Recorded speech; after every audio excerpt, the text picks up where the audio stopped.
अस्सलाम वालेकुम जी गाइस, कैसे हैं दोस्तों। उम्मीद है सब खैरियत से होंगे। तो आज की वीडियो जापान पे, बहुत सारे मेरे दोस्त जापान के बारे में पूछ रहे हैं और काफ़ी अरसे से मैंने जापान की ना तो कोई अपडेट दी ना कोई वीडियो बनाई, तो इसलिए मुझे बहुत सारे कमेंट्स आ रहे हैं कि जापान की नई अपडेट बता दें। और जिन दोस्तों को जापान का वीज़ा मिला था उनका क्या प्रोसीजर, वो जापान नहीं जा सके थे, क्या उनका वीज़ा जो एक्सपायर होने के बाद Japan embassy without any document उनको वीज़ा दोबारा से पेस्ट करके देगी या फिर दोबारा से नए सिरे से उनको प्रोसीजर चलाना पड़ेगा, इस चीज़ में भी बात करूंगा। और अब नए डॉक्यूमेंट्स कौन से होंगे जापान वीज़ा के लिए, कौन कौन से डॉक्यूमेंटेशन रिक्वायर्ड होगी, उस चीज़ पे भी बात करूंगा। तो दोस्तों डिटेल में वीडियो बनेगी, तो स्टार्ट करते हैं। तो दोस्तों सबसे पहले मैं एक चीज़ बताऊं कि जापान की जो नई अपडेट के मुताबिक जापान अभी तक क्लोज्ड है और अप्रैल में ओपन होगा जाके, क्योंकि मेरी फ्रेंड से बात हो रही थी जापान में, मेरे फ्रेंड से बात हो रही थी जापान में अप्रैल में ओपन हो रहा है जापान। और डॉक्यूमेंटेशन के हवाले से अगर बात करूं तो दोस्तों डॉक्यूमेंटेशन कुछ एडिशन हुई है, और ऐसे दोस्त जिनको ऑलरेडी वीज़ा मिल चुका था जापान का, दोस्तों उनको नए सिरे से सारा प्रोसेस करना पड़ेगा। उनको एक चीज़ बता दूं, एक एग्जाम्पल के थ्रू मैं उनको एक्सप्लेन करता हूं कैसे। दोस्तों एक चीज़ आप देखें कि जब आप Schengen, America, Canada, Australia, UK कहीं से भी आपका वीज़ा लगाओ, अगर आप होके भी आ जाओ और नेक्स्ट टाइम जब अप्लाई करते हो, क्या आपको डॉक्यूमेंटेशन रिक्वायर्ड नहीं होती है? होती है, ऑब्वियस बात है। और बहुत सारे दोस्त ऐसे होते हैं जिनका एक बार चक्कर लगा होता है, फिर दोबारा से जब अप्लाई करते हैं उनका रिफ्यूज़ल लग जाती है। मैंने अमेरिका के केसेस में देखा, उसके बाद शेंजन में भी मैंने देखा, यूके का मैंने बहुत सारे इस तरह केस देखे कि वो एक बार ऑलरेडी होके आ चुके हैं लेकिन उनका दोबारा अप्लाई किया तो वीज़ा रिफ्यूज़ हो गया। क्यों? बेसिकली उनकी जो डॉक्यूमेंटेशन थी या फिर बैंक बैलेंस था वो ठीक नहीं लगा हुआ था। जब फर्स्ट टाइम उन्होंने अप्लाई किया था तो बहुत अच्छी उन्होंने डॉक्यूमेंटेशन अपनी बनाई, वीज़ा के लिए उन्होंने बैंक स्टेटमेंट बड़ी अच्छी बना ली, लेकिन जब नेक्स्ट टाइम अप्लाई करने लगे तो वो इस चीज़ का उन्होंने ख्याल नहीं किया। वो समझे कि हमारी ट्रैवल हिस्ट्री बन चुकी है, अब जो आसानी से वीज़ा मिलेगा, कुछ चीज़ें उनकी मिसिंग हुई और वीज़ा रिफ्यूज़ हो गया। लेकिन ये चीज़ होती है कि नेक्स्ट टाइम जब आप अप्लाई करने लगते हो तो आपके अच्छे चांस होते हैं as compare to first time, आपको ईजीली वीज़ा मिल जाता है। जस्ट आपको जो डॉक्यूमेंटेशन है वो बस आपने देखनी होती है, उनकी रिक्वायरमेंट्स आप पूरी कर लो, आपको वीज़ा मिल जाता है, नेक्स्ट टाइम कोई इशू नहीं होता। अब मैं जापान की बात करता हूँ। जापान जब दोस्तों अक्सर रिफ्यूज़ल लगाता है तो स्टैंप लगती है, जो स्टैंप होती है वो 6 महीने की स्टैंप होती है। वो क्या होती है, 6 महीने के अंदर अंदर आप वीज़ा अप्लाई नहीं कर सकते। वो इसलिए क्योंकि जापान कहता है कि 6 महीने के अंदर अंदर आपके या वेरी नेक्स्ट डे आपके सर्कमस्टेंस चेंज नहीं हो सकते हैं, तो इसलिए हम आपको टाइम देते हैं। ये चीज़ वो बताते नहीं है, लेकिन इस चीज़ का मतलब यही होता है। अगर आप इनकी वेबसाइट पे भी जाओ, जो इनकी वेबसाइट बनी हुई है वहाँ पे अगर आप देखते हो तो वहाँ पे भी साफ लिखा हुआ है कि 6 महीने के अंदर अंदर या 2-3 महीने के अंदर आपके सर्कमस्टेंस कैसे चेंज हो जाएंगे कि आप वीज़ा अप्लाई कर लो। तो वो आपको एक टाइम देता है कि यार आप 6 महीने के अंदर अपने आप को एनालाइज करो और नए सिरे से वीज़ा अप्लाई करो। जबकि अमेरिका कहता है कि आप वेरी नेक्स्ट डे अप्लाई कर सकते हो, लेकिन बेहतरीन ऑप्शन ये होती है कि आप 6 महीने बाद अप्लाई करो अगर रिफ्यूज़ल लगती है। 6 महीने नहीं तो कम से कम 3 मंथ्स आपने स्टे करना है। अब ऐसे दोस्त जिनको वीज़ा पहले मिला जापान का लेकिन ड्यू टू कोरोना वो नहीं जा पाए और लॉकडाउन हो गए सॉरी, उसके बाद अब क्या होगा, साल एक तो गुजर गया, अप्रैल में दोबारा से जापान ओपन हो रहा है। अप्रैल में ओपन हो रहा है तो मार्च, ये 2020 के मार्च में लॉकडाउन स्टार्ट हुआ था जब पूरी दुनिया बंद हो गई थी। यानी कि 1 साल से ऊपर आप घर में बैठे हुए हो या फिर कहीं पे भी आप जापान का वीज़ा नहीं अप्लाई किया, तो वो 1 साल का जो गैप आएगा तो जापान ये देखना चाहेगा कि आप 1 साल के अंदर क्या करते रहे हो।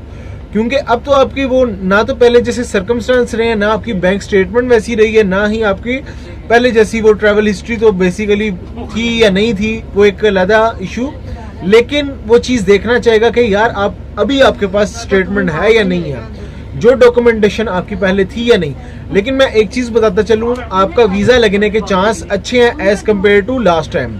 क्योंकि फर्स्ट टाइम जब आपको वीज़ा मिला आप कोरोना की वजह से नहीं जा सके, लेकिन अगर अब अप्लाई करते हो आपको आसानी से वीज़ा मिलेगा। मैं इसकी एग्जांपल ऐसे देता हूँ, जैसे कि मेरे फ्रेंड का तुर्की का मैंने वीज़ा लगवाया, यहाँ से यूएई से उसका प्रोसेस करवाया, 7,000 की बैंक स्टेटमेंट थी, 7,000 दरम उसके अकाउंट में थे, उसी के ऊपर तुर्की का वीज़ा लग गया उसका। और 1 दिन के अंदर शायद लगा था, मैंने उस पर वीडियो बनाई थी।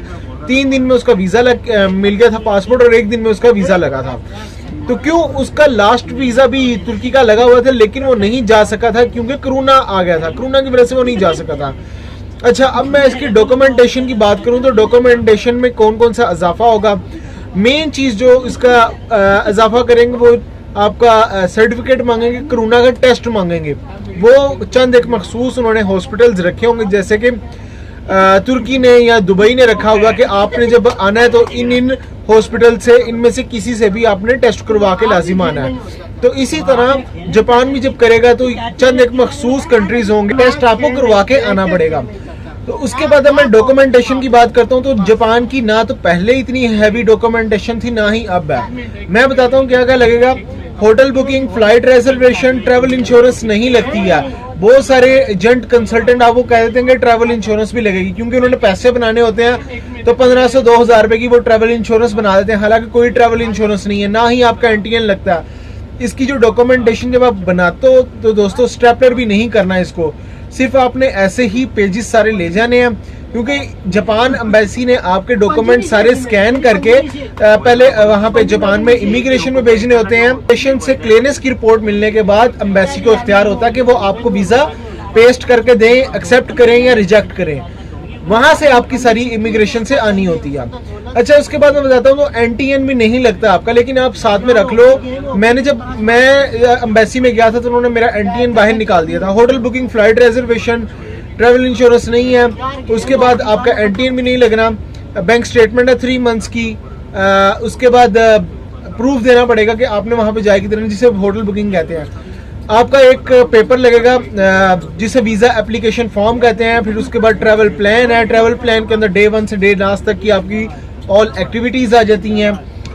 उसके बाद वीजा रिक्वेस्ट लेटर आता है। वीजा रिक्वेस्ट लेटर के अंदर आपने सारा लिखना होता है कि मेरा बिजनेस क्या है और मेरा कितनी इनकम है, कितनी मेरी बचत है और मैंने कौन कौन सी प्लेसेस, वो थोड़ा सा आप मेंशन कर देना। मेरी travel history, previous travel history क्या है। उसके बाद आपने एंड पे एक लाइन लिख देनी है। अगर आपकी बैंक स्टेटमेंट पर्सनल लगा रहे हो तो आपने पर्सनल लिखनी है। कंपनी की बैंक स्टेटमेंट लगाना मस्ट नहीं है, लेकिन जब वीजा एप्लीकेशन फॉर्म आप सबमिट कर रहे होते हो उसके अंदर जो आपका बिजनेस होता है आपने उसका एड्रेस लाजिम लिखना होता है और उसका नंबर भी देना होता है। मैंने मिस्टेक की थी कि मैंने ना तो अपने बिजनेस का कोई उनको एड्रेस दिया था ना ही नंबर दिया था। जब मैं एम्बेसी में गया था उन्होंने मुझसे वहां पे मेंशन करवाया था भाई ये लिखो, और उसके बाद नंबर भी उन्होंने मुझसे मांगा था।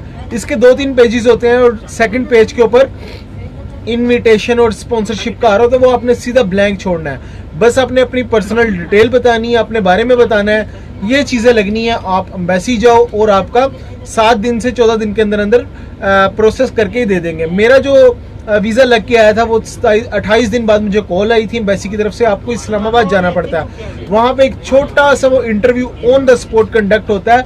उसको इंटरव्यू कह लो या ना कहो, ये इट्स अप टू यू, लेकिन मैं समझता हूँ वो एक इंटरव्यू होता है। क्योंकि जब एम्बेसी में आप डॉक्यूमेंट सबमिट करवाते हो ऑन द स्पॉट वो आपसे पूछ रहे होते हैं कि आपने क्यों जाना है जापान, आप क्या बिजनेस करते हो, क्या आप अकेले जा रहे हो, कोई आपके साथ जा रहा है। ये 2-4 छोटे छोटे से क्वेश्चंस होते हैं और जो सामने बंदा बैठा होता है वो पाकिस्तानी होता है, शीशे के दूसरी तरफ, नजर तो कुछ नहीं आ रहा होता। खैर, तो जब आप पासपोर्ट कलेक्ट करने जाते हो उस वक्त जापानीज आपको पासपोर्ट देते हैं। ये कुछ अपडेट्स हैं दोस्तों जापान के बारे में। जिनको नहीं पता उनको मैं अगेन बता दूं कि अप्रैल को जापान ओपन होगा, उससे पहले जापान क्लोज्ड है। उसके अलावा जैसे कोई न्यू अपडेट आएगी इंशाल्लाह मैं आप लोगों के साथ शेयर करूंगा। अपना ख्याल रखें, टेक केयर, अल्लाह हाफिज़।